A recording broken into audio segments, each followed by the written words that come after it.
पुरीर पारंपरिक समरकला और साहिजात रामनवमी ठारू आरंभ होईछि। यह पर्यायक्रमे मे मास 1 तारिख पर्यंत चलिबो। 1 तारिख दिन गौड़बाड़ साई पक्षरु रामाभिषेक नीति संपन्न हेबो। एही क्रमरे गुरुवार दिन माटीमंडप साई पक्षरु यज्ञ रक्षा नीति और निशाण शोभायात्रा संपन्न होइतिला। माटीमंडप साई स्थित उत्तरकाली आखड़ारू निशाण बाहरितिला।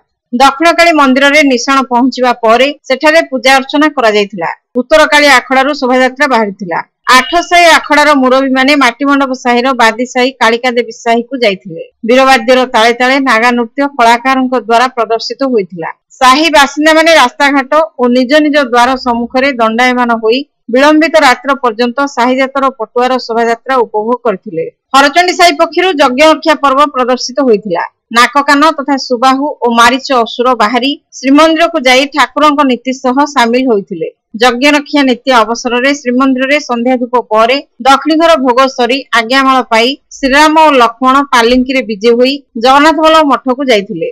सेठारे हरचंडी साही आखड़ा पक्षरु नाककान प्रस्ताव नीति अनुष्ठित होइतिला। एहा परे राम लक्ष्मण श्रीमंदिर को बाहुड़िथिले। माटीमंडप साहिरु बाहरुथिबा जातर श्री जगन्नाथ बल्लभ मठ परिसर में कौनसी नीति नथिले मध्य साही जातरे बहु संख्यार मेढ़ देखिबाकू मिलिथिला। उत्तरकाली आखड़ार पंचमुखी हनुमान बेशरे सत्यनारायण नंद, नवशिरा बेशरे चंदन पाढ़ी और देवाशीष दास महापात्र, दशावतार बेशरे गणेश महापात्र, काली मेढ़रे पृथ्वीराज प्रधान, सप्तशिरा बेशरे जगदीश त्रिपाठी, नृसिंह बेशरे अनुभव दास महापात्र, हनुमान बेशरे ओम प्रकाश दास महापात्र नृत्य प्रदर्शन करथिबा बेले गणेश मेढ़ बंधाइथिले नागेश्वर पंडा और दुर्गा मेढ़ बंधाइथिले शिबू मुदुली। कलाकार माने नृत्य प्रदर्शन करी बादी साही को जाइथिले। सभापति नारायण महापात्र, संपादक मोहनी महापात्र प्रमुख जातरे सहयोग करथिले।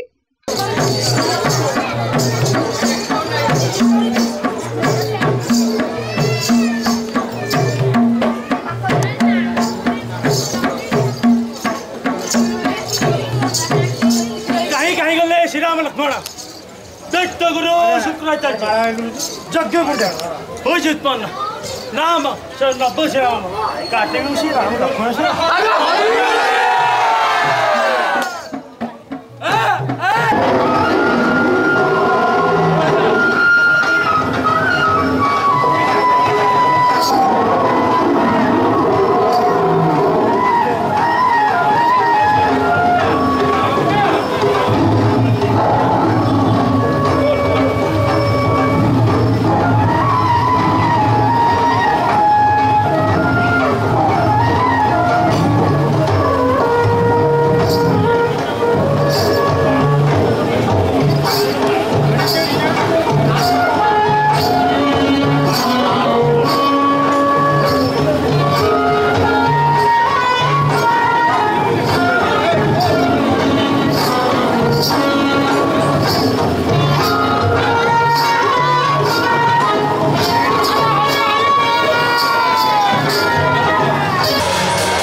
Capisco?